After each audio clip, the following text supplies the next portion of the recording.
अगर आप private medical colleges देख रहे हैं, आपकी स्टेट में अच्छा ऑप्शन नहीं दिख रहा है, तो हो सकता है कर्नाटका एक स्टेट है जिसकी तरफ आपकी नज़र गई होगी। किसी ने आपको सजेस्ट किया होगा, स्टूडेंट्स ने सजेस्ट किया होगा, आपके कलीग्स ने आपको सजेस्ट किया होगा, लेकिन पूरी इन्फॉर्मेशन नहीं मिली। उसको मैं इस वीडियो में डिस्कस करने वाला हूं, क्योंकि 2025 में कंपटीशन बढ़ता है या घटता है ये तो हमें नहीं पता, लेकिन ये चीज़ तो हमें पता होनी चाहिए कि हमारे पैर कितने पानी में है।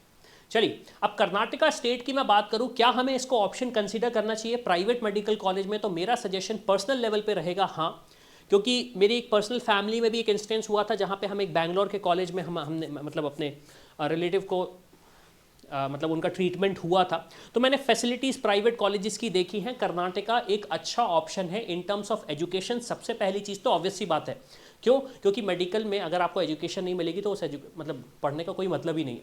दूसरी चीज़, इंफ्रास्ट्रक्चर वाइज एक अच्छा स्टेट है, तो वहाँ पे आपको इंफ्रास्ट्रक्चर भी अच्छा मिलता है। मतलब ऐसे कॉलेजेस आपको नहीं मिलेंगे जहाँ पे बोलने के लिए तो सिर्फ पेशेंट फ्लो है, लेकिन एक्चुअली में नहीं है। तो कर्नाटका एक अच्छा स्टेट है उन मामलों में। अब सबसे बड़े क्वेश्चन यही आते हैं कर्नाटका स्टेट में कि सबसे पहली चीज़ तो फी स्ट्रक्चर क्या होता है। फी स्ट्रक्चर डिस्कशन करने से पहले हम देखते हैं कि एडमिशन प्रोसेस क्या है। एडमिशन प्रोसेस में अगेन नीट यूजी का क्वालिफिकेशन करना पड़ेगा 2025 का। एकेडमिक रिक्वायरमेंट अगेन वही है, 50 परसेंटाइल आपकी जनरल कैटेगरी के स्टूडेंट्स, रिजर्व कैटेगरी के स्टूडेंट्स को 40 परसेंटाइल होगा। एज क्राइटेरिया 31 दिसंबर 2025 तक आपको 17 साल का होना ही ज़रूरी है। ये चीज़ें तो एक्चुअली मुझे याद हो गई हैं। डोमिसाइल वर्सेस नॉन डोमिसाइल की अगर मैं बात करूं तो यहाँ पे आपको एक चीज़ ये समझनी पड़ेगी, ये लाइन थोड़ी सी गड़बड़ है, थोड़ा सा कंफ्यूजिंग है, इसे हम अपडेट करवा देंगे। कर्नाटका में ऑल इंडिया के स्टूडेंट्स के लिए प्राइवेट मेडिकल कॉलेज में एडमिशन प्रोसेस ओपन है, लेकिन सीट्स लिमिटेड होती हैं, तो कंपटीशन ज़्यादा होता है। और कुछ कॉलेजेस हैं जो कि डीम्ड यूनिवर्सिटीज़ हैं, तो उनका एडमिशन कर्नाटका काउंसलिंग अथॉरिटी नहीं कराती, उसका एडमिशन आपका एमसीसी कराता है, जो कि ऑल इंडिया लेवल पे काउंसलिंग होती है। तो ये चीज़ भी आपको समझनी पड़ेगी कि जो डीम्ड यूनिवर्सिटीज़ हैं ये आपको कर्नाटका काउंसलिंग अथॉरिटी के थ्रू एडमिशन नहीं दे पाएंगी। और फाइनली मेडिकल फिटनेस, तो मेडिकली फिट होना चाहिए कैंडिडेट को। अब इसके बाद आता है फी स्ट्रक्चर। फी स्ट्रक्चर की अगर हम बात करें तो जो फी स्ट्रक्चर है, आपका फी स्ट्रक्चर डिवाइडेड है 3 सेक्शन में। पहला सेक्शन है आपका गवर्नमेंट फीस। गवर्नमेंट फीस एक तरीके से हम बोलेंगे सब्सिडाइज फीस होती है, जो कि गवर्नमेंट प्राइवेट मेडिकल कॉलेज में मिलती है स्टूडेंट्स को। फिर दूसरी है प्राइवेट फीस, तीसरी है अदर फीस, और चौथी है एनआरआई फीस, मतलब उस कॉलेज में एनआरआई फीस कितनी रहेगी। तो गवर्नमेंट फीस आप देखेंगे यूजुअली कम है, जैसे कि doctor BR Ambedkar medical college Bangalore की बात करें, ईयरली फीस है 1,54,321 रुपये। ट्यूशन फीस की यहाँ पे बात हो रही है। प्राइवेट की अगर हम बात करें तो यहाँ पे फीस रहेगी 12 लाख, अदर की फीस बात करें 35,12,700 रुपये, और सेम चीज़ एनआरआई कोटे की भी ईयरली फीस ये रहने वाली है। अब दूसरे कॉलेजेस में देखें तो जैसे कि किम्स हो गया, सेम सिचुएशन है। वैद्य की बात करें, सेंट जोन्स की बात करें, अब सेंट जोन में आप देखेंगे गवर्नमेंट फीस नहीं है, प्राइवेट फीस है, यहाँ पे अदर फीस भी नहीं है, एनआरआई सीट्स भी नहीं है, तो यहाँ पे आपको सिचुएशन समझ में आ रही है। तो उस हिसाब से आप देखेंगे सारे कॉलेजेस का फीस स्ट्रक्चर आपको यहाँ पे दिख रहा है। और अगेन ये आर्टिकल हमारी वेबसाइट पे भी आपको मिल जाएगा, इसका लिंक आपको वीडियो के डिस्क्रिप्शन में भी मिल जाएगा। अब ये जो फी स्ट्रक्चर है ये 2025 का फी स्ट्रक्चर नहीं है, ये फी स्ट्रक्चर है 2024 का, जो हमने ऑफिशियल सोर्सेज से निकाला हुआ है। तो आप ये ना समझे कि ये ही फी स्ट्रक्चर होने वाला है, हमें और दूसरे फी स्ट्रक्चर की जरूरत नहीं पड़ेगी। 2025 में हो सकता है यहाँ पे इंक्रीमेंट हो, और इंक्रीमेंट आप ये समझ सकते हैं लगभग ±5% का डिफरेंस आता है बेस फीस पे। बेस फीस पे हॉस्टल फीस को यूजुअली हम इंक्लूड नहीं करते, क्योंकि वो एक्चुअली गवर्नमेंट के क्राइटेरिया में नहीं फॉल करती हैं। अब इसके बाद क्वेश्चन ये आता है कि ये जो कॉलेजेस हैं इनमें हमें एडमिशन मिल सकता है या नहीं मिल सकता। तो हमने अपने चैनल पे कर्नाटका का कट ऑफ बनाया हुआ था, तो वो आप जाके देख सकते हैं। लेकिन अभी 2025 में आपकी रैंक क्या रहने वाली है, इसके लिए हमने एक टूल बनाया है जिसका लिंक आपको वीडियो के डिस्क्रिप्शन में मिल जाएगा। उस टूल का यूज़ करके आप ये पता कर सकते हैं कि आपकी रैंक एग्जैक्टली कितनी आ रही है अभी। अगर मैं आपको ये टूल दिखाऊं, हमारा नीट यूजी 2025 का रैंक प्रिडिक्टर, तो इस टूल में आप अपनी नंबर डालें। मान लीजिए आपके 600 नंबर आ रहे हैं, आपने कैलकुलेट करी, आपकी रैंक आ रही है लगभग 76,000 से लेके 88,000 तक। ये डेटा हमारा एनालिसिस है। काफ़ी सारे स्टूडेंट्स और पेरेंट्स बोलते हैं सर आप कैसे बता सकते हो, हम सिर्फ एनालिसिस कर रहे हैं, हम क्लेम नहीं कर रहे हैं कि यही रैंक आएगी। हो सकता है ज़्यादा भी हो जाए, हो सकता है कम भी हो। अब ये आप कमेंट करके बता सकते हो कि क्या एग्जैक्टली होना चाहिए।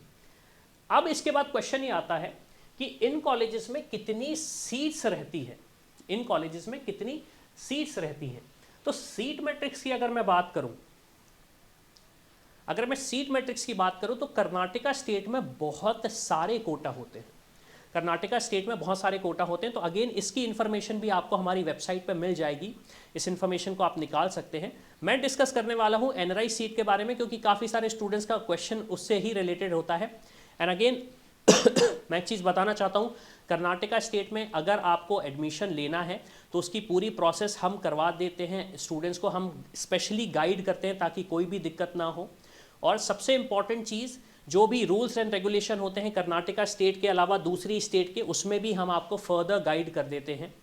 तो आपको कोई भी टेंशन नहीं, अगर आपको लगता है कि आपको काउंसलिंग सर्विसेज की ज़रूरत पड़ेगी ताकि एक बेस्ट से बेस्ट ऑप्शन मिल सके, ताकि आपका जो MBBS एजुकेशन है वो अच्छे से हो सके, तो उसमें हम आपको प्रॉपरली गाइड कर सकते हैं। एंड अगेन मैं स्क्रॉल कर रहा हूँ हमारे एनआरआई कोटे के उसमें, ये है स्पेशल कोटा का सीट मैट्रिक्स। तो अगेन सीट मैट्रिक्स को हमने इस तरीके से डिज़ाइन किया है कि आपको वो सारी इन्फॉर्मेशन मिल जाए जो आपको रिक्वायर्ड है। कितनी सीट्स आपको मिलेंगी, जैसे JNK का मतलब है जम्मू एंड कश्मीर माइग्रेंट, तो कितनी सीट्स कितने कॉलेजेस में डिवाइडेड हैं, कॉलेजेस के साथ कॉलेज कोड भी मिल जाएगा। और अगेन ये इन्फॉर्मेशन हमने ऑफिशियल सोर्सेज से निकाली हुई है, तो ऐसा नहीं है कि ये इन्फॉर्मेशन वैलिड नहीं है, ऑफिशियल सोर्सेज से निकाली है। हो सकता है ये इन्फॉर्मेशन चेंज भी हो जाए नेक्स्ट ईयर, अगेन इसका क्लेम हम नहीं कर सकते। अब क्वेश्चन ये आता है कि हमें प्रोसेस क्या करना पड़ेगा इन कॉलेजेस में एडमिशन लेने के लिए। तो एडमिशन प्रोसेस आपका बड़ा सिंपल रहेगा, जो मैं आपको एक्सप्लेन कर देता हूँ ताकि आपको समझ में आ जाए। सबसे पहले तो आपको नीट क्वालिफाई करना पड़ेगा, फिर कर्नाटका की जो अथॉरिटी है KEA, इसमें सेपरेट रजिस्ट्रेशन करना पड़ता है। इसमें रजिस्ट्रेशन नहीं किया आप एलिजिबल नहीं है। अगेन रिपीट करूंगा, इसमें रजिस्ट्रेशन नहीं किया आप एलिजिबल नहीं है। सिर्फ और सिर्फ MCC का रजिस्ट्रेशन सफिशिएंट नहीं है, सिर्फ और सिर्फ नीट स्कोर कार्ड होना सफिशिएंट नहीं है। फिर उसके बाद डॉक्यूमेंट वेरिफिकेशन होता है। अगेन ये प्रोसेस ऑनलाइन होता है, कभी कभी ऑफलाइन होता है, मैक्सिमम टाइम पे ऑनलाइन ही होता है। फिर हमें चॉइस फिलिंग करनी पड़ेगी और काउंसलिंग प्रोसेस करनी पड़ेगी।